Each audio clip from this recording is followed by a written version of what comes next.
Welcome to Obscured Reality with Mark and Stephanie. From UFO sightings to the lost city of Atlantis, from alien encounters to the living dead, each episode will leave you questioning reality. If you're ready to explore the eerie, tune in to Obscured Reality, where mysteries come alive.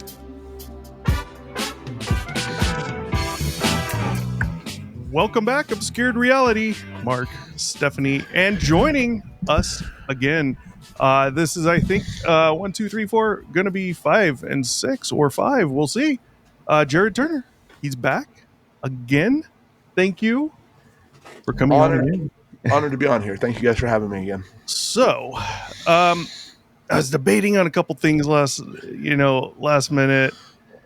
Got one ready, but we did talk last time about cattle mutilation. So I think this one tonight is all you. You had some good info, if you don't mind going through the cattle mutilation thing. Now we know cattle mutilation theories, right, have been around for decades and decades and decades and decades.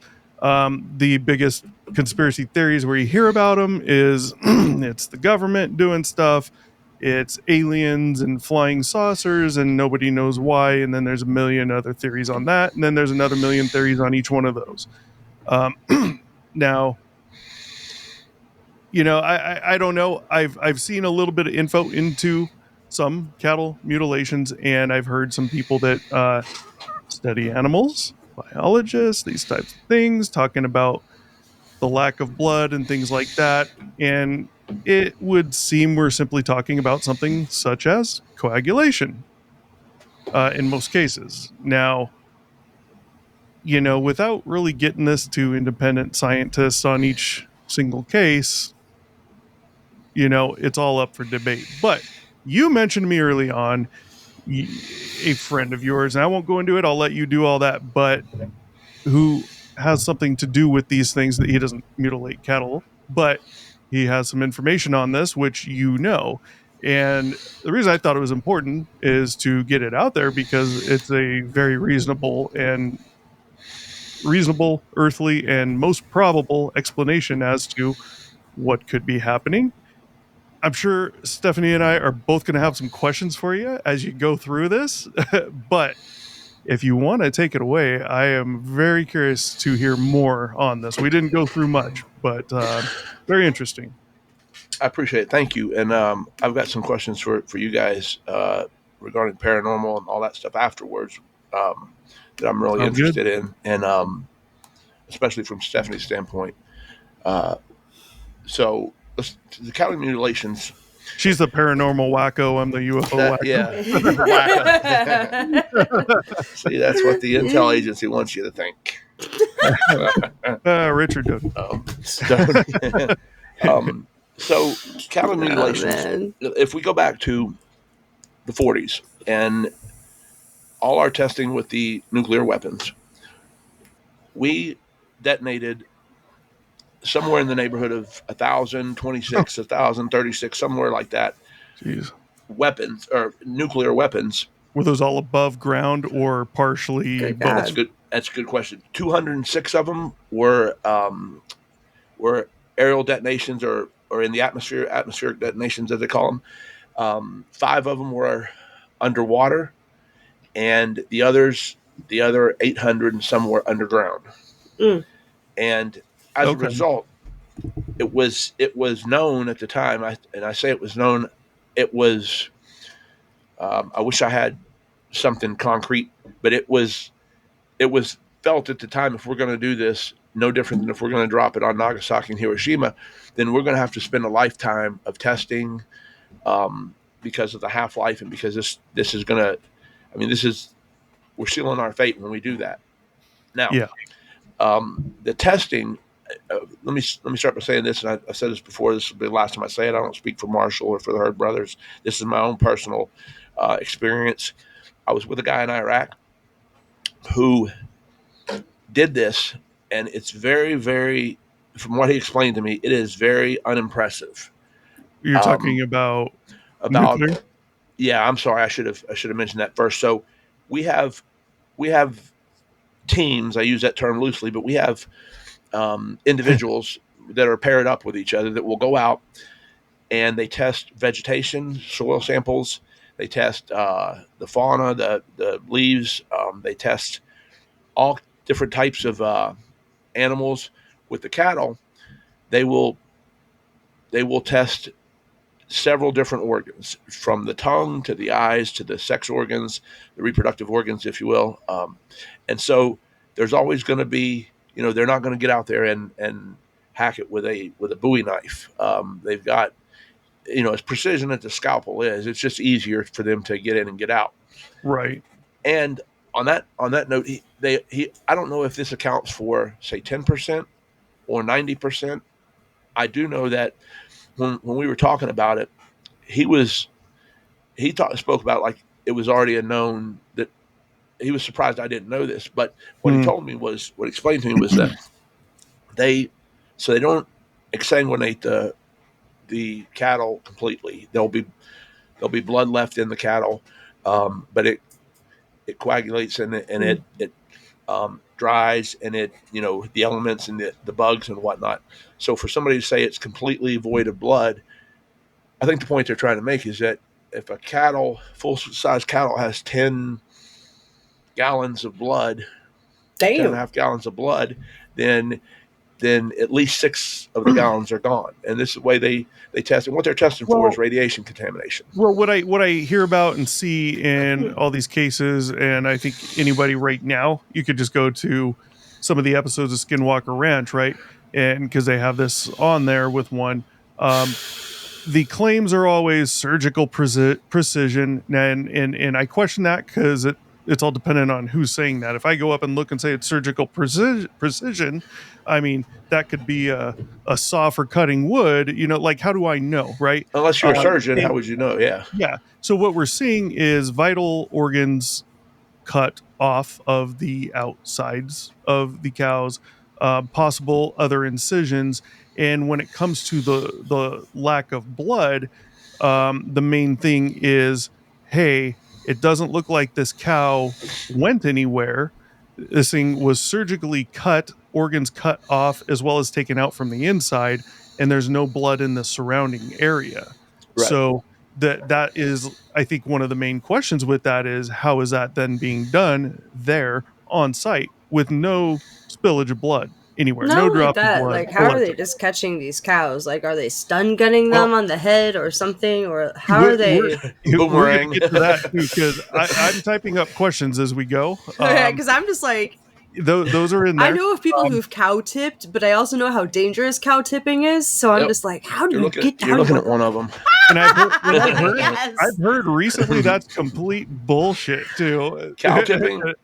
I don't know. Oh yeah, oh no, you can push it. It's fun the first time until you get up to the cow, and then you realize afterwards, if you haven't got trampled, then you've got cow dung all over you from running through the field, and the field is so, if you don't break an ankle, it's more the sneaking into some farmer's field at night, but that, so one thing I'll say, I bring up the point about the blood because you mentioned the blood aspect of it, which might be good. If you have clarification on that, might be a good point. Just since you were on the blood thing, is now when we have the incisions, the cuts, the taking of organs, why is there no blood on the ground? Like, that's the main point you always see, is lack of blood outside of the cow on the ground in that area. I'll certainly ask him this. My guess would be that whatever spillage there is seeps into the ground and becomes part of the element. I think what they're referring to is, if you take 10.5 gallons from a cow, which they don't, a certain amount, but if they take that much, then I think they're expecting like a crime scene, like like they don't know when to cut off the IV, or they don't know when to, and they don't just hack it up and just let the blood fall into a bucket. From what I mean, there is some, there's some skill that goes into it, but to tell you the truth, it's not. Stephanie had asked this. From what he explains, the majority of the farmers are aware of this, and it's every now and then, on occasion, the media or a witness will fall upon it and call the police, and the investigation will start before they can get to the farmer, and he says there's NDAs signed that they pay for the cow, the head of steer, whatever it is.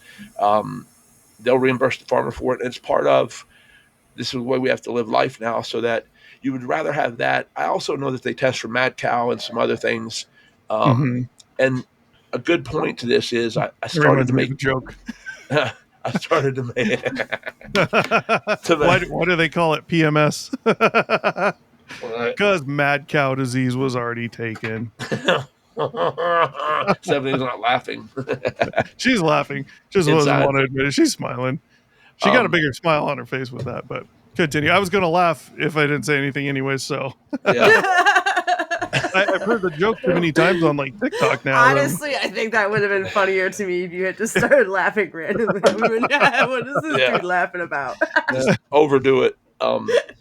So you had mentioned last time, and I actually made a video. I cut it down and just took the parts of it and was going to email it to you, but it was too big of a file, and I didn't realize I had gone that long with it. So when I figured I'd just tell you about it. Remind me after the show too, for anything like that. I believe I do now have a way of you getting stuff like that to me. Awesome. So you mentioned the Museum of Tarot.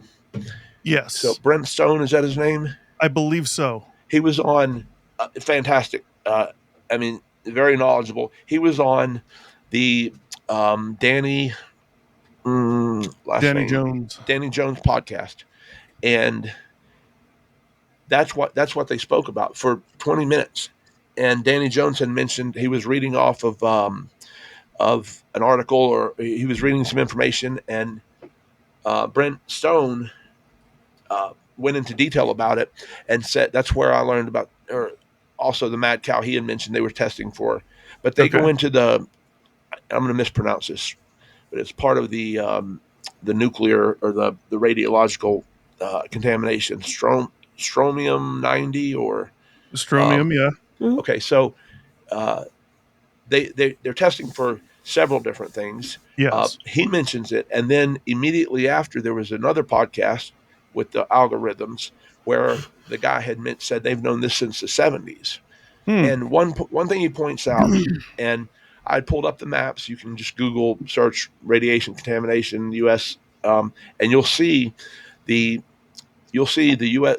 The map, and then you'll see it looks like it all starts where it does in Nevada, and then it with the atmosphere and the winds, it blows it across the U.S. And it's a good map. It's not interactive. It's just just got the information on it. But one thing he mentioned was that if you look at the map, there's hardly anything at Oregon or in California.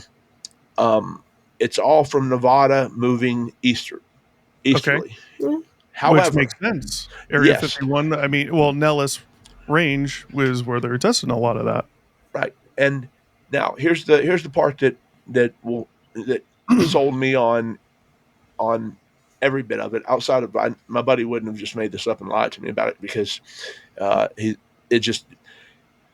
was very he said, listen, this is very unimpressive. It's not like we fly in black helicopters. Real quick, while you're talking there, I'm gonna share a picture of this map. Yeah. I'm guessing this is gonna be similar. Let me pull it up right now. I pulled up two of them. That's one of them right there. Yeah. And that's the thermal, I think. But the other one is a black and white one. It looks like somebody drew it in. Boop, this guy. That's it. Oh, so those are both of them. And I put those on the video. But so if you look at Oregon and like the western coast of Washington, California, there was hardly anything there until Fukushima in 2011. Mm-hmm. Since Fukushima, there has now been where it came across the Pacific and the fallout started to hit the U.S. Oregon looks different than it did in that, which tells me at least. Now this is from what they said. I didn't go into the Fukushima thing, but he indicated that there was a lot more contamination now than there was 20 years ago, at least in Oregon and some of the west coast states. Hey, I can totally believe that. Let me share one more. Tell me if this is the black and white one you were referencing. That's it. Okay, I'll leave that Yeah. up for a minute.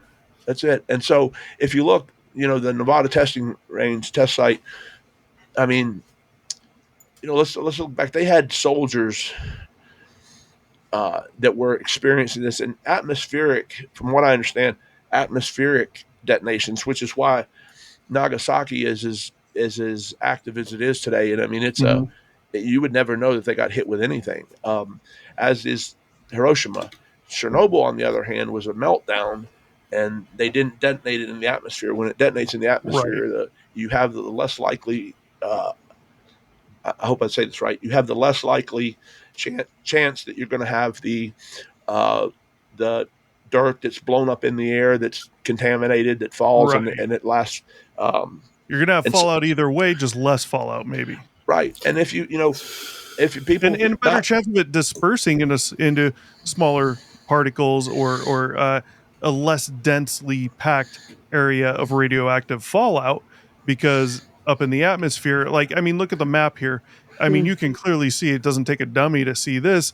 You look at these lines of how this works, that is like right there with the wind patterns, Yeah. Yeah, um, that's with the atmospheric flows and stuff. 100%. Yeah. So, I mean, that makes sense, detonating it up higher. However, obviously you just covered the whole U.S. yeah, and I don't I don't know what they knew at the time. I haven't. I saw Oppenheimer, but I've looked into it just enough. I know enough about this topic to get me in trouble, with Right. the exception of my buddy that kind of filled in the blanks. And again, I don't know if this accounts for all of them, but if we go back to what we have said every time that we've discussed something, whether it's been Bigfoot or Skinwalker or this Mothman, you name it, which is more likely to have been the case? Is it more likely that an alien spaceship sucked a cow up into and then dropped him dead and took off with the blood, or is it just more likely? Because War we of the know this Worlds. happens, and War of the Worlds, War of the Worlds. That's right. Is that correct, Tom Cruise? Yes. Yep. Yeah. Where Um, the aliens had them in the little pod and sucked them up and like ate all their blood, and that's how they died, was from AIDS. Yeah. No, it's that same concept. That's exactly what's happening with these poor cows. they poor cows. Um, they I know people that have we actually, not to get off topic, but Kentucky, I don't know if you saw the article, but they just identified a cartel that has a farm in Kentucky where Ugh. they have cattle, and I don't know how much truth there is, or how much Whoa. or how much it is, but I do know that that we're close to, just the Midwest isn't. However, if you look at the maps, it's, I thought it was Midwestern states complaining about cattle mutilations because that's where most of the cattle were. I mean, it turns out Florida's number one export is cattle, Huh. and so I would have Wow. never guessed that. Oh, Wow. Yeah, I thought it was that's crazy people. So, Florida man. um, I but could see you in Florida. me, Yeah. yeah. So I was in Florida for a while. I had Yeah. enough. I had all of it that I wanted, and Yeah. Tampa, it depends. Like anywhere else, depends on where you are. Right. But Mhm. I can. The older I get, and then maybe it's the injuries I sustained from Iraq, but the older I get, the more, the more I have less tolerance for the cold. Before, it never. I mean, Yeah. we would. There was a big thing in playing football that you don't wear anything under your Yeah. like long sleeves under your pads and jersey, and it wouldn't matter if it was 20 below. You'll see, if you watch some of those NFL games, there you see the Mhm. skin, and then I always wondered about that. I was like, what the hell? yeah, that's more of a macho thing. And then you realize that after the first quarter, you got third-degree frostbite on your arms, and it's miserable. And so, but they also go over and sit on the heated benches Yeah. that blow heat on them. It's just I can see why people would go to Florida or move south when they get older. Yeah. And it's just I'll make the same joke that the internet does. Florida, man, anytime you see something just nuts or crazy, it's usually coming out of Florida. Yeah. My dad was in Tampa. I visited there 3 times. I liked it. Now Yeah. I spent a lot of time right Great there in place the to water visit. area where all Don't the wanna hotels live there. are and stuff. So it was right around that area, which is Mm-hmm. really cool. But driving around, the only thing I didn't like is it was flat. But Yeah. it's so dense with greenery, Mm-hmm. trees, and all this different stuff that you kind of don't even notice that. And what I like is the daily storms around 3 to 5 p.m., and it helps keep it a little cooler. I like the thunderstorms, lightning. It's kind of cool, and it's not a ton of rain each time. The Caribbean was the same way. We lived in Puerto Yeah. Rico for 3 years when I was growing up, and so we go from North Dakota, where it's with the wind chill, it could get down to 55 below, because it's on the plains. There's no, I mean, Chicago's similar. I mean, the Windy City, when that wind starts Yeah. blowing, there's not a lot of mountains and not a lot of. You get North Dakota, and the joke is that the highest point of North Dakota is the interstate passover. So Yeah. it's but that wind starts blowing, and they would have public service announcements that would come out and tell you how long you could leave your kids out before the skin would get frostbite. Sometimes it was like 20 seconds. Mhm. You were just walking to the car. But so we go from there to Dad comes up with the idea from Mom. Fuck? Yeah, that hey, do you want to go to Puerto Rico? And Yeah. she's like, yeah, heck yeah. Get me the hell out of here. She didn't know what Puerto Rico was, so it was great for my dad and great for my brother and I. She just had a very tough time. She had to do the grocery shopping and do the things that you have to deal with. And in the 70s, it was not every place is like the place where Logan Paul and some of these investors move to not pay taxes. There are places like that, but the majority of it's just poverty stricken. And so we go there, and then we go from there to West Virginia. But all that said, it's the same thing. Even when we went to Jamaica, every day around 2:00 it'll storm, and then you can't take a shower because the humidity is so bad unless you take an ice cold shower. Yep. But Colorado's the same way. Is it? Yeah, Colorado Springs. Lived there for a couple of years, and when I was doing landscaping, I always was so happy for the 4:00 storms. Yeah. I was looking at how much humidity there was in Florida each time I went, and I was fully expecting 100% humidities when I went out there, and the humidity didn't seem as bad as I've had elsewhere. Maybe that's just even though it was bad. Stephanie got that. I was in St. Petersburg 2 summers ago, and out of my 3-day trip, like the last day was like super stormy, but the 2 days before, you could tell there was a storm coming in because each day was just progressively more like by the end of the day of the second day before the storm hit, you're like, I'm just gonna lay on my floor, because it was just like unbearably muggy. It wasn't even the heat, it was just the immediate sweat. Hate humidity. And it's pretty bad up here too. Like, people are like, oh, you don't have that much water. Like, Lake Michigan produces way more humidity and controls a lot of the weather more than one would think. It's the largest freshwater lake in the U.S., isn't it? Lake Superior, I do believe, is actually larger. Yeah, I think Michigan is second. I get my lake knowledge from Gordon Lightfoot and the Wreck of the Edmund Fitzgerald song. So I really do believe that Superior is larger. Yeah, I think so. But Lake Michigan, I think, is more dangerous for shipwrecks. Yeah, I think. Now I'm trying to remember why the hell we're talking about Florida with cattle mutilations, and you had said that was number one export or something for them, which is crazy. Which I never knew. That's interesting. Yeah, I found that out on a flight. I don't want to say this out loud, so I'm glad I caught myself. But when I was, but I'm going to. I flew. You'll remember ValueJet. It sounds familiar. It crashed in the Everglades. This was around probably 95, 96, 97. They came out. It was like Southwest, except it was like Spirit. You could sit anywhere you want. But back in the day before TSA, we went down there for New Year's, and I took a mason jar of moonshine and put it in my bag, checked it. I went to pick up my bag, and the whole thing's soaking wet. The whole conveyor belt soaking wet. There's glass everywhere. So it broke. And but after it crashed, it was the one that had all those containers explode, and it went down in the Everglades, and we referred to it as value crash. But they went under right as soon as it. it happened. So Yeah, surprised. that's how I found out about they would come on every 5 minutes to give you little tidbits of Florida. And for who was listening, I guess I happened to hear that. But yeah, cattle export is their main. Wow. And That is the Okay. most randomly cool way of learning a random fact. yeah, like Cliff Clavin from Cheers. I've got all kinds of useless information. That's me too. And I actually hated Cheers growing up because Yeah. it always came on right before Alf. Before So Alf. Florida's long history of cattle ranching and exports, particularly of feeder calves.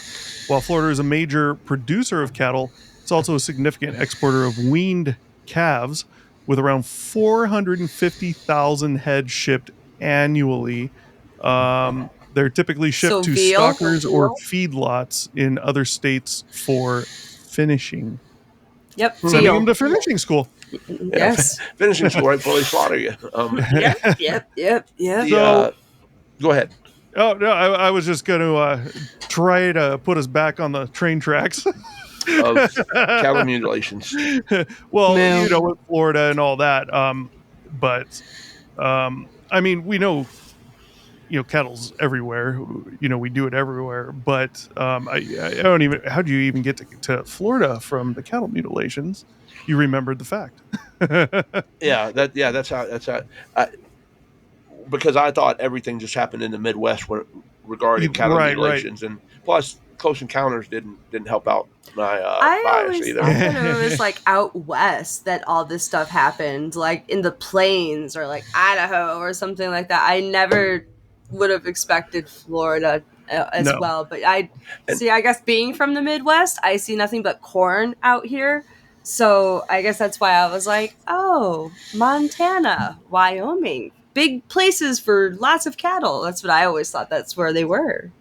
Well, they're the I don't know what percentage of it is, but I do know that there was a show on History Channel where a reporter, and we've talked about some of these garbage shows, but he actually was investigating the cattle mutilations, and that's at the end of the show. He met with someone who had some inside knowledge from the government. Supposedly, this is a television show, but he mentioned to him to look into radiation contamination, and that's all he Okay. said. And then I didn't see anything after that, but that sparked my memory. That's what I was trying to find when I found these other two stories, and I just stopped at the two, so I'm sure there might be other ones. But I know Okay. that the guy that I worked with in Iraq who did this for either the Department of Agriculture or FDA. I don't know what I don't know who he actually did it for. If they just contracted him out, but it was really unimpressive the way he explained it. And he said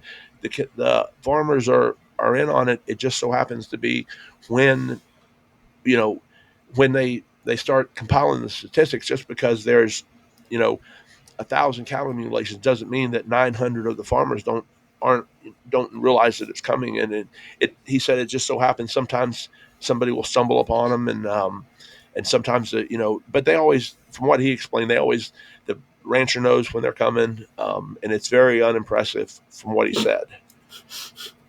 So, and Okay. the blood, I would just guess that there is, if they were to really look and test, I mean, by the time especially on dirt, by the time the blood hits the soil, and it takes just less than a minute for it to start coagulating and harden, and then become, the elements get to it. So I would say there's some spillage. But when they start talking about precision, the next thing that they go into is like lasers and aliens, and Yeah. Linda Moulton House swears, at least from she did swear by it, that it was aliens feeding, and that we were giving them permission, and just so again, Yeah, well, she you has go to these. extraterrestrial material allegedly as well, which she let TTSA borrow for all this bullshit going on with Elizondo and Corbell, and I mean, prove it. It's back to what we've been saying. Prove it. Mick West just did a thing, and he said that the 1933 Magenta Italian crash that David Grush said happened to Congress. He said it was a hoax, and he said they faked the paperwork, and they were they were trying to get ahead of the Nazis because this was in the 30s before World War II started, 1933. But I noticed David Grush spoke of that. But when he starts talking about aliens being responsible for killing people, actually humans taking human lives, and part of it, I'm going to be honest with you, is the way he talks. It just gets to me. It just gets to me. I don't know why. Yeah. It's aggravating, and I think it's because it seems like he's, it seems like he's talking, trying to sound more intelligent, and I know he's very intelligent, but it's just, I don't know, all of it combined when it comes out, and some of the things I noticed, like with Lou Elizondo, and I won't get off topic here except this one time. If you are this was my question, this was my original question as an investigator. If you are over this program, okay, he indicated that he was in charge of the ATIP. He was in charge. He mentions things coming across his desk, and him delegating it out, and him and he would know of anything. If he is the main person in charge, yet he has zero evidence, it would seem to me, it would stand to reason that who are all of these individuals who have access to these crafts and to these aliens and to these? We know some of them were schizophrenic from the medical reports that said that they were, they claim that J-Rod, like we spoke last time, was there to teach them how to fly the craft. Well, then why Right. was the craft never flown? It's an alien with a rapper named J-Rod. J-Rod, you know how many people called me that?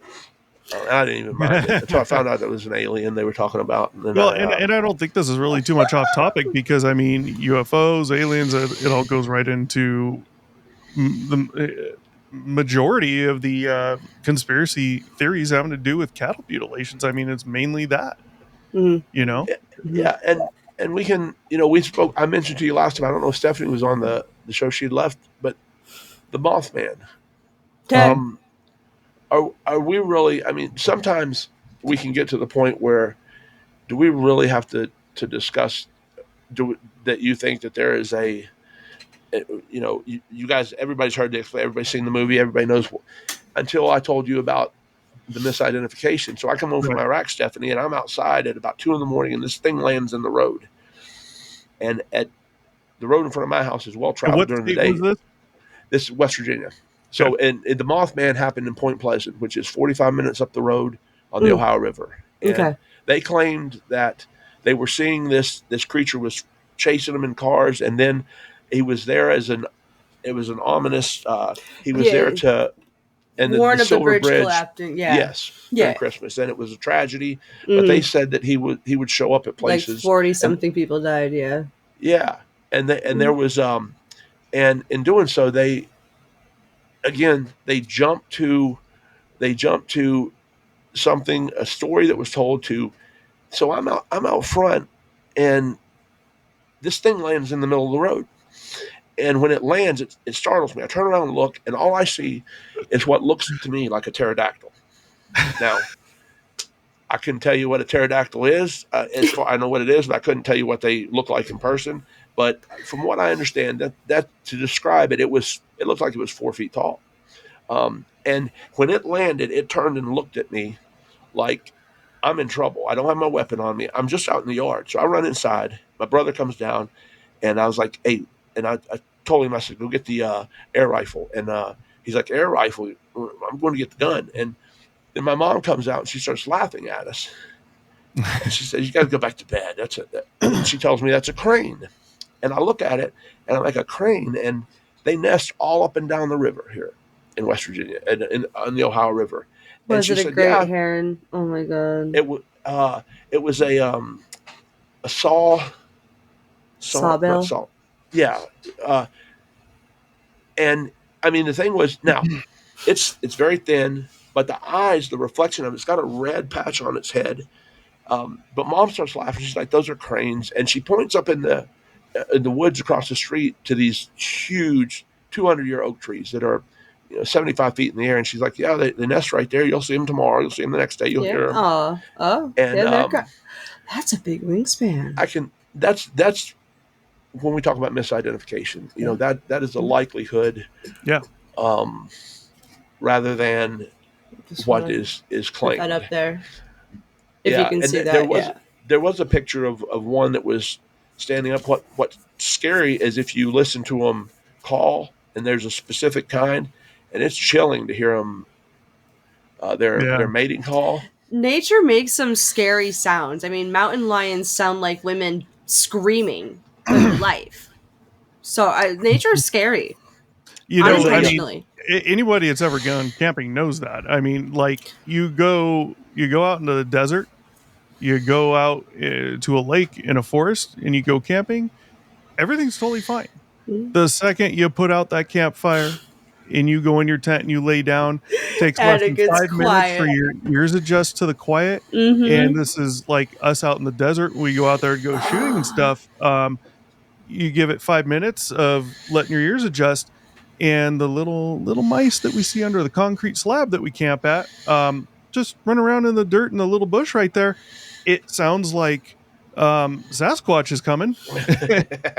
And if you, And you know it's his little stupid mouse, and it sounds as big as a so human. loud. You know, Silence is the loudest thing ever. yeah, Mm-hmm. yeah, because you can wow, actually hear yourself think, and then you get scared. Why am I thinking that? when I knew, um, one of my teammates, he was describing going through PJ selection with the pararescue. So he was a special ops guy for the Air Force, and they were basically surgeons that would go out and they save down pilots, and that's their main job. But Wow. I so just heard something about That's those so surgeons cool. today on a podcast. A guy who was one. It was pretty interesting. I never knew a lot of those actual surgeons. yeah, They actually do those jobs of the people that they're actually working with. They might have specific surgeons for pilots or these groups or these areas, and these surgeons a lot of times have a lot more knowledge of maybe secret things that are happening because they need that knowledge, because Oh. if someone comes in from a plane crash and they lived but they happen to crash in a crater in the middle of the Nellis range and they're explaining this rash on their skin from the crash, well, he knows he might need to look at and possibly treat for radiation instead of burn from jet fuel. exactly. the the medic that saved my life was he was a trauma surgeon, Green Beret. So what happened was he was paying. This is the way he explained it to me. He was paying so much. He went to medical school, lived in Utah, was paying so much for malpractice insurance and Mhm. student loans that he got tired of it, and it was it was more it was more of who he is as a personality to leave that and go to special forces, providing he made it through it. He signed a contract, so he made it through training, and then the medic school for special forces is like a year and a half long. It's the hardest one in the military, Oh, and they truly are surgeons. yeah. But he saved my life, and so I was talking to the PJ, and he said that at some point they'll put him in a raft and drop him off out of a Chinook or out of a Black Hawk into the ocean, and Mhm. he said they'll leave you there for a couple days. I don't know how much truth there is to the actual how many days it is. He said, but you get to know yourself really well Yeah. when you're all by yourself, and that silence is deafening. Yep. So it's the second time I've heard that. Yep. Real Ones, it's called Real Ones. It's a podcast of PJs, Okay. and most of them end up going into becoming physicians assistants, and if they're not already doctors. But you have PJs and combat controllers. It's the same thing. Combat controllers have officers, and they're the ones that call in airstrikes and take down airfields. But they all do the same thing. The PJs are just as close to a surgeon as you'll have in the field. And our special ops teams, like our tier 1 units, when they go out, they take a whole surgical team with them, and the surgical team will stay back at the base, because when they get hit, we've had guys. I know I'm drifting, but um, Tyler Gray, he was a Delta guy. He plays in SEALs and the TV show SEALs on Okay. CBS. He's the one that has his arms messed up. He was a real Delta operator, and he got blown up in Iraq about 2 years before I did. And everything he says is exactly the way, you feel so insignificant and small when a blast hits you because you're powerless over it. But he Yeah. said they got him to the cache quick enough in Baghdad They were actually only a few miles away, and they loaded him up and got him there soon enough. The surgeon said if this had been 2 years ago, we would have just amputated your arm. But we've done so many of these throughout the global war on terror that we've gotten so good at it. It's like if you're going to treat gunshot wounds, you're better in Chicago doing it than you are in, Poughkeepsie, New York. I would guess there's more gunshot victims coming in that are in critical condition in Chicago than there are there. So gangland, same thing, the gang violence, and you want to go where the action is. And they repaired his arm. They say he's got some functional limitations, but he's got his arm, and he can shoot, and he can act, and he can produce. Huge. And so all that said, the silence being deafening, I couldn't agree with that more. And I don't remember being like, once I was blown up, I don't remember until I woke up. But I can only imagine how, for some people, when, I was buried under rubble. And so, but I've dated girls that 5 minutes into it, if you don't say anything to them, then they'll throw an absolute fit. So that's probably more me and my own shortcomings and some other things. And I got a question for you. Yes, sir. Kind of back to the cattle thing here. So who is this friend? Not necessarily his name, but how do you know him? Like, what does he do? Whatever you can say, of course. So he was a special forces sergeant in the military, and then he became a contractor afterwards, and he's still doing contract work. Okay. I don't know if his contract work is with GIS, CIA, or if it's with say like a triple canopy Blackwater. I do know that we still have, once the Blackwater thing happened in Iraq, they just changed the name. I was there when it happened, not in Niger Square. I was in Samara when it happened, but they just changed the name of the company. And all of the Blackwater employees that were doing the PSD, they were doing it all for the State Department. So they just transferred them under the DynCorp umbrella or the MPRI umbrella. So a couple of the other big contractors that were there, and that was it. So there's still, a lot of people don't know, we still have, as of last year, we had 85,000 contractors / soldiers in Iraq, and that should be there for the long run, like Okinawa. It's a good way to say we're not there while being there, right? And it keeps ISIS from reforming and our leaving. When in 2009, I know this is way off topic. In 2009, right before I got blown up, we started a new SOFA agreement. It's a status of forces agreement. It's basically our agreement with Iraq that if we have soldiers or contractors that mess up, we will prosecute them in the U.S., that they won't take them and prosecute them through the Iraqi system, that we will, and it also covers things like, we're not going to go out and do direct raids and kick in doors. We're going to let the Iraqis do that. We'll serve as advisors and mentors, and we'll be with them. We'll just let them take the lead. And so when that came about, George, the first time it came up was like 2006, 2007, and that's when the prime minister said, we've got this, we're good. And Bush stepped up and said, no, you don't. You've got this because we're here. We have 155,000 troops here.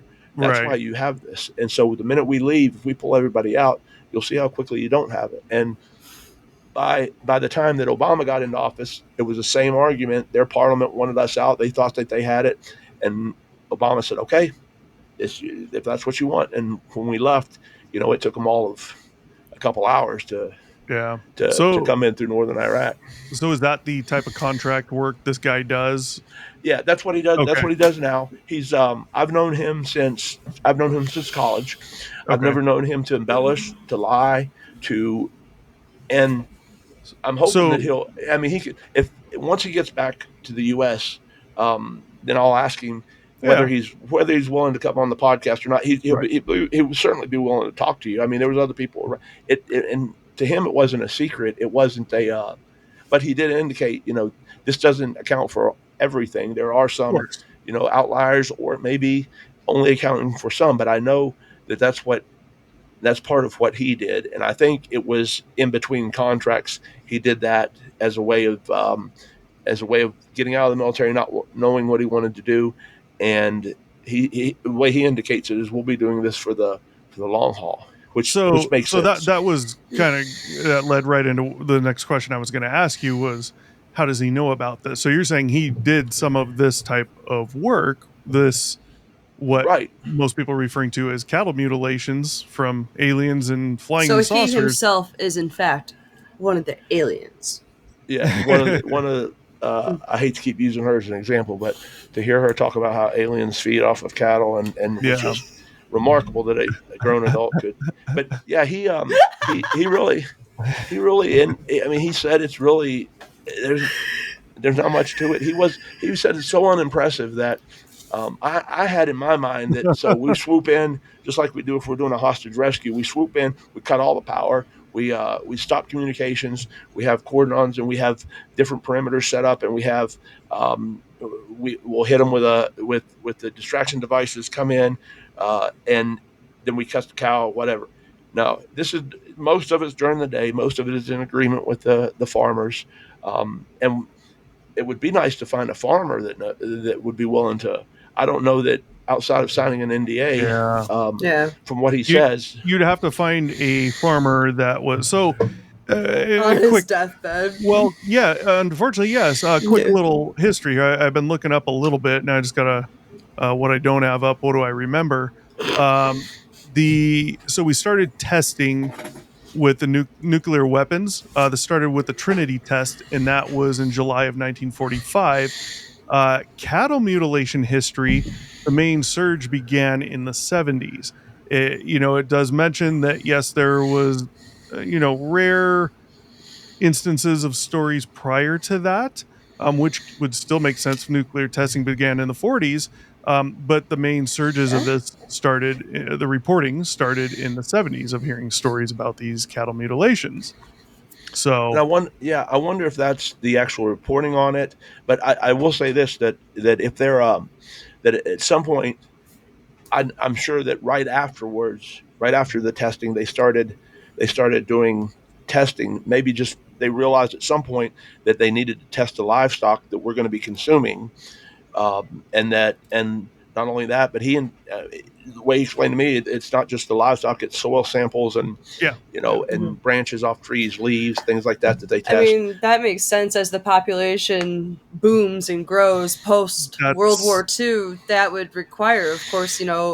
the EPA or whoever else to put more like resources into testing. Yeah, our food source. I absolutely understand. Like that makes sense to me. Like, And yeah. it makes more sense to me than what we've heard otherwise. Of And course. Yeah. a lot of it is I think it's a lot of it is just the theatrics for Yeah. television, and you want to come up with.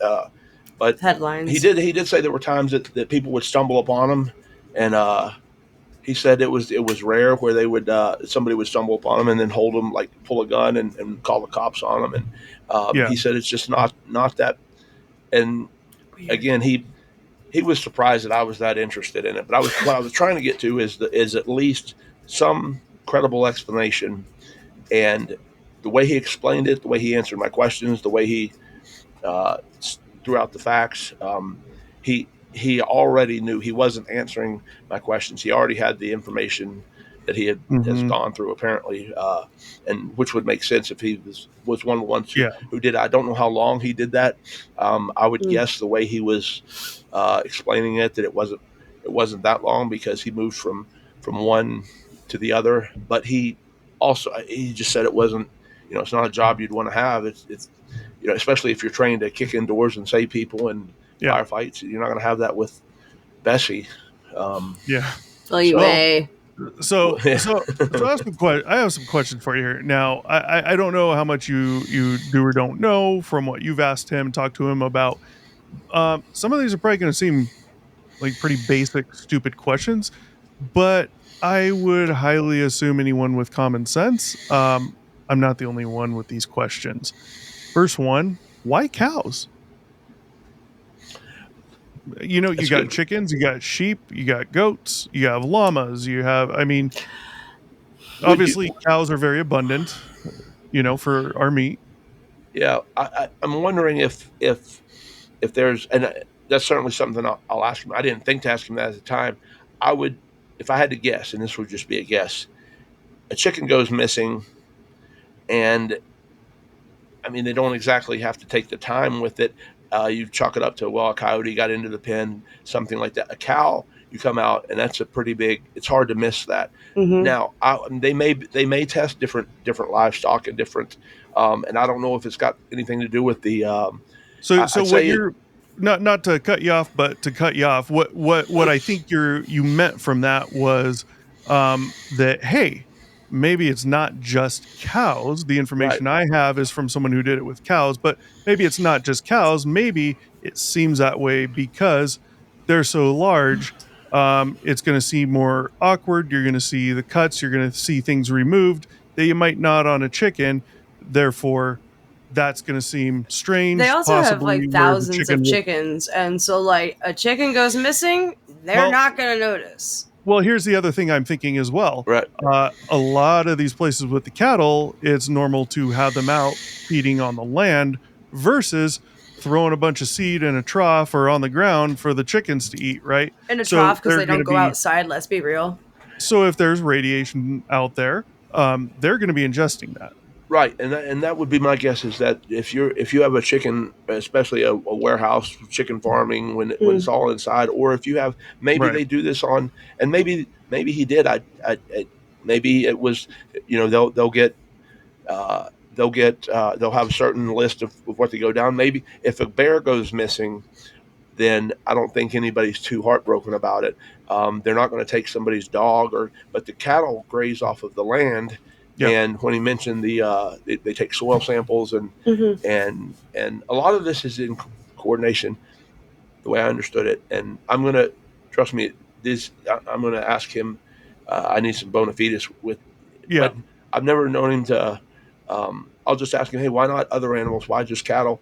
And my guess would be that with feeding off the combination of feeding off the land and the agreement with farmers and because they subsidize a lot Yeah. of the farms, the government does anyway. And so the same Yeah. way we do with sanctuary cities, if somebody wants to be a sanctuary city and we pull the federal funds to that city, then they're either going to struggle or they're going to get with the program Right. and stop letting convicted felons out to only go murder somebody down the road. So they control a lot of this with federal funding, Right. which is the way they do everything, whether it's Department of Education or anything. You do what they want, or if they Because pull the that, then because the majority of chicken farms is indoor chicken farming. It's Yes. they forced. I have raised chickens. Hi, I was an FFA when I was in high school. So I have a ungodly detailed knowledge on how to and how they do raise chickens. And they force those fuckers from like chick to ready to process in like 6 to 8 weeks max. Yeah. And they don't really see the light of day. They force feed them feed, electrolytes. It's pretty do you bad. eat chicken? Not very much. My father-in-law, my former Chicken father-in-law, nuggets or chicken? No, I'm. He- If anything, if I could, I would be pescatarian if I could choose. If it was affordable, Pescatarian. I would eat Fish. fish only. no. Yeah, if it was affordable. Right. My father-in-law's family, I told you they grew up in southern West Virginia, and it's in the sticks. To give you an idea, their neighbors down the road are very popular now because they live in a place where their neighbors down the road are the Whitakers, and the Whitakers, if you just watch YouTube, there's a program called Soft Underbelly where they go out and they interview the guy. It's a award-winning journalist who interviews prostitutes. He interviews convicted felons, people that have killed people, molestation, just you name it. And it's the bad parts of society. But he also did a story on inbred individuals and incest. And the Whitakers are one of the most popular because everybody in West Virginia knows them as just normal people, and they're not normal by any means, but they were a product of Yes, families they that, are. Yep, I see yeah. them. And so my father-in-law went to school with the one that is functional, that pays the bills and whatnot. But some of them will grunt, and some of them will, and people will see that and say they act like animals, and that they're harmless. I mean, if you watch it on YouTube now, the journalist takes them to get their haircut, takes them to Walmart, and people know them, and it's not anything out of the ordinary. But it is that far removed from shit. Yeah, no. I was watching the Joe Rogan podcast, like just the clips on TikTok of it real fast. That's straight out of the Goonies. That's mixed The Hills with, Have like, Eyes. The Hills Have Eyes. Yeah. Holy Christ! Except for they're harmless. Now I will tell you a good story about it. They live in this holler. They live on this road that dead ends. For those, it's a holler. Of course, it'd be called a holler. Yeah, it's a holler. And at the end of the holler is a church. Is a small church. Well, my wife was telling me that when they were in high school and so many others would go down the road just to try to see him, because when somebody come down the road, they would come, like a couple of them would come out and run with the car, and it would frighten the people, but they would do it as kind of like a thrill. And their next door neighbor, or the neighbor that lived down the road, was a state trooper, and he would pull his car out and block them in the holler if he didn't recognize who it was, because people were coming there and just gawking just and mess with them.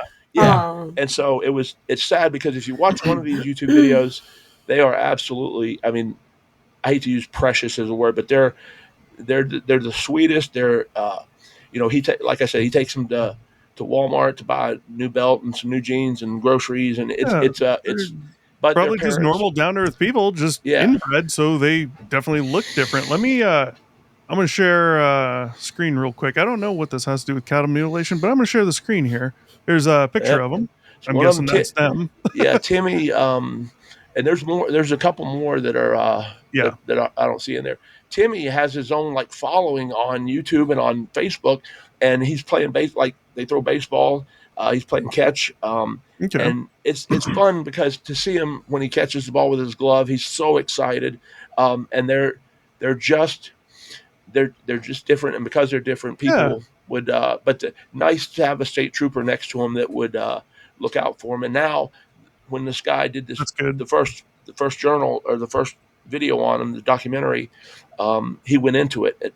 And the reason I say that is because when you start talking about misinformation, people I went to school with here at Marshall that were from New Jersey and Philadelphia, Pittsburgh, somewhere up north, where they weren't from West Virginia, and they thought that inbred people were blue. They turned blue. I know exactly what family you're talking about. Yeah. So that family yeah, they are blue. Yeah, they are blue, and it's a pigmentation. Yep, it's a recessive gene. A recessive gene. Thank you. You know more about tonight. They grew up in Harlan, Kentucky, right outside of Hazard, which is where my folks grew up. And when they first, in the 40s, when they came over from Ireland or wherever it was, their last name starts with an F. But they didn't. They were in a remote area, and so there was some, cousin and cousin inbreeding going on. But that's how they retained the recessive gene. And it wasn't until a doctor from the University of Kentucky did part of his internship in remote areas in Kentucky, and one of the brothers and sisters came in one day and they were blue. There's a guy that was on Oprah Winfrey that has the same thing. He's got white hair, but he's blue, and he had a skin disease that they tried something with it, from what I understand. But so they come into this clinic, and this guy draws their blood, and they find out they have this recessive gene. And the reason the whole family had it is because they continued to keep it in the family with not so much brother and sister, but cousins, and there just weren't that many people in the remote area that they lived. The family is actually not blue anymore. They have thankfully grown branches on their trunk, and no puns intended. Right, and their now relatives are blue free. But I was reading into it, and it's really interesting. What the doctor that you were talking about, that when they went to go see, like, it's called methylene blue, that fixed the blue skin, and I'm just like, well, isn't that fucking funny and ironic? But how ironic.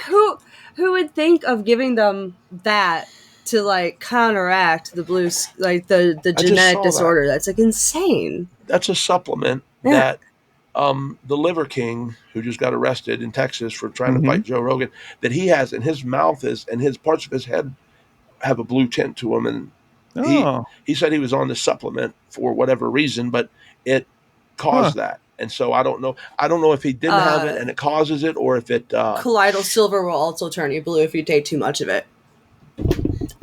Some of this stuff, if once it gets past the basics, I don't So have the medical. you- I you're don't know gonna, how we got to this, to the yeah, you're Whitakers, gonna have to and remind me now how we got to inbreeding with It cattle started with mutilation. West Virginia. We start. That's what I remember. almost Well, heaven. I think you answered the question. We'll move on. I got another question. So, how do they obtain the cattle? Now, I think there's multiple questions that come with this because, it's never when these are reported. I don't know that it's necessarily reported from ranchers. However, it kind of is, I think. But where I get confused is, I'm not saying this guy's lying by any means, Right. but where No, I I get would be confused is skeptical also. you hear all this coming from ranchers, a lot of it, and um, it begs the question. Well, they're getting paid. They know about this, but they're the ones complaining about it or So saying we found this. if you go back to I don't know if it was this podcast or the one before, but I mentioned to you that usually when it comes to light, when it becomes a news story, is because somebody has stumbled upon the individuals that are out there performing they're taking Hmm. the body parts, or um, it's reported by a neighbor, or somebody falls into it that. Okay, So I don't know if it knows the nothing about it. yeah. So I don't know if you have say Okay, 50 news stories a year on it, there might be 500 of them, but they're not newsworthy because they don't know about it, because they usually just go out there the way he described it, go out there, ring the doorbell, hey, we're here, or they know they're coming, we'll be here at 2 o'clock on Tuesday, and okay. they try to usually. I don't think they would. I, I don't know if they take a random one of the ranchers group. I don't think they would Probably take his. something older Yeah, that's been feeding longer. right, and something that So either way, if they're all feeding in the same area, it would stand a reason you get the same results. okay, But so you said some stuff there that it just goes straight into other questions I have, which is, um, if I were running this government program that's doing this to test for radiation, we're knocking on farmers' doors. Here's $2,500 or whatever your cows are worth each. We're back this year to test again. Here's the $3,000. We'll take a cow. We want an older one. It's been feeding off the land longer. Which one can we take? Okay, we'll give you this much. Um, why not tell the public? the farmers have such massive properties. They have barns, they have outbuildings, all this stuff. The government has vehicles, the government has aircraft. Why are these things being done, or the bodies being left in a manner that anyone could find them or see the act being done? Why wouldn't the rancher be letting them do it somewhere on their property that's more hidden? Why wouldn't they just simply bring a goddamn box truck and cart this thing off somewhere secure to do it so there's no issue? And those are good questions. I would say if I had to guess, and I'll mention this to him as a playing the devil's advocate. If I had to guess, it would be if somebody saw you putting the cattle in a box truck, they're going to call the police saying you're stealing. And so either way, it's. Well, if you're But on the rancher's property, nobody's going to question it. If you go up and you meet with the rancher and you're just dressed in some jeans and hopefully some cowboy boots so you fit in or something, right? And you pull up there with your box truck and then your other car with some guys in it to help out. Um, the rancher could easily have one of his guys go get the animal you're wishing to take, whichever cow it is, bring him up there. You're in the middle of this person's property. Most people aren't going to be able to see you, and even if they do, they're not going to think anything's weird. You're there with the rancher. You're right there in front of his house. Nobody's gonna question it, and if they do, they might just ask the rancher one day. Either that or ask the rancher, hey, we're coming out on Wednesday at 2 o'clock. Can you not have the thing prepared in the barn for us, and Right. we'll just come out and we'll Yeah. we'll Here's an service it extra there. $1,000. I mean, the money's no object to the government, obviously. So, I Yeah, mean, that's those what are I don't understand. those are good questions, um, and certainly something I'll mention to him. I would hope that he would. I'm hoping that he would have can go into it with more detail and more of Yeah. and some things that you can actually look up and fact check, and maybe some people that are that others that participated in this. Again, he indicated that he didn't come out and tell me this. When I asked, I knew about him working for this agency beforehand, and I had mentioned it to him, and it just so happens that I had mentioned it to others as well who didn't have any information on it. But he wasn't real, like he was shocked that uh, I would indicate that I'm trying to prove that it's not aliens, and Yeah. Yeah. I certainly I wouldn't let the team know about that, or I'd be in the psychologist's office the next day. Right. But he um, the way he explained it to me was very. It would be the same way if you explained going to the grocery store and getting gas. There's nothing real spectacular about it, but Yeah. some of these questions Well, it's not to them are because they do it all the time. Whereas to Yeah. me and you, it would be. right. But if I'm out there, um, God, I don't know, hunting coyotes every day, someone's going to look at me as weird. Whereas I'm going to see it as, oh, it's really not that spectacular. We have too many, and we want to get rid of them. Yeah, I and I mean, would the only other thing I would add to that is that there are times, a lot of times, with a lot of different topics where our government, not just our government, whether it's law enforcement or whether it's, but when our government refuses to answer a question or to address things yep, because they're the not going to give spiral's it out of any, control. yeah, they're not going to give. First of all, they're not going to give it any credence. They're not going to give the person an opportunity. If I were to engage and ask a question to the guy that says we didn't go to the moon, then it's almost like the old saying, it's like mud wrestling a pig. You think you're actually doing something. The pig loves it. He thinks you're playing. Yeah. And so this guy would just they would just continue and feed off of the thrill of trying to prove me wrong. But I think they just don't address it, or it doesn't come up, or it's I don't know if it's I would guess part of it too is that it's such a small part of that they're trying to prove other things with UAPs and with Yeah. these just Tic Tacs and stuff like that it's just Well, not something that they, and maybe they have addressed it in the past and they just don't. yeah. But I do know that I've always said that that the government, they some people call it lying to us. They don't have to tell us everything. They shouldn't tell us everything, especially when it Of comes to course. national security and foreign policy and things like that.